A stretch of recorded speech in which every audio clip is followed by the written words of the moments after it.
बायको, तुम्ही पहिल्यासारखे नाही राहिले. नवरा, का? काय झालं? बायको, तुम्ही मला लग्नापूर्वी सिनेमा, सारसबाग कुठे कुठे फिरायला घेऊन जायचे आणि आता कुठेच नाही नेत. नवरा, निवडणूक झाल्यावर कोणी प्रचार केलेला पाहिलंय का?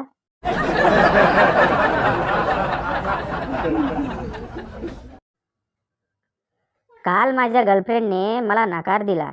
वाटलं हे जगच सोडून द्यावं, पण माझं मन मला म्हणालं, अरे येड्या, तुझ्याकडून गायछाप सुटत नाही आणि हे जग काय सुटणार.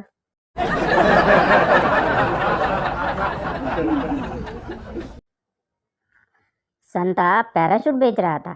हवाई जहाज से कूदो, बटन दबाओ और जमीन पर सुरक्षित पहुंच जाओ। ग्राहक, अगर पैराशूट नहीं खुला तो? संता, तो पैसे वापिस।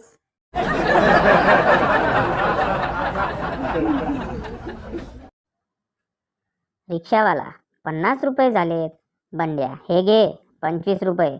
रिक्षावाला, ही काय दादागिरी? बंड्या, बरोबर आहे. तू पण आलास ना रिक्षात बसून, मग काय तुझं भाडं मीच भरू.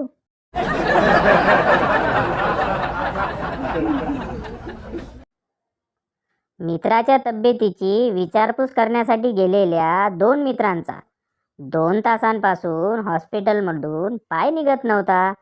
हे बघून शेवटी आजारी मित्राच्या बायकोने म्हटलं की ज्या नर्सची तुम्ही एवढ्या आतुरतेने वाट बघत आहात, तिची आज सुट्टी आहे.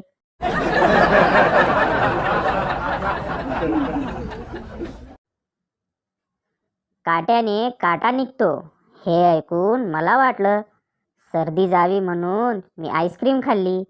आता मला सर्दी, खोकला आणि ताप पण आला आहे.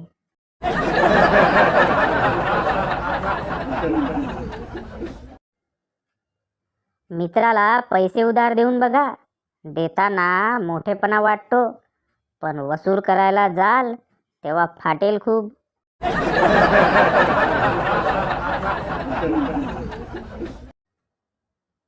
पहिला कैदी, काय किती वर्ष? दुसरा कैदी, 5 वर्ष. पहिला कैदी, कुठला गुन्हा? दुसरा कैदी, बँक लुटली म्हणून. आणि तू? पहिला कैदी, 10 वर्ष. दुसरा कैदी, गुन्हा कोणता? पहिला कैदी, मी त्या बँकेचा मॅनेजर होतो.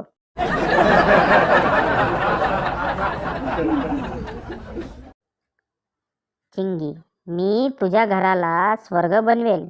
गण्या, स्वर्गच बनव, स्वर्गवासी नको बनवू म्हणजे झालं.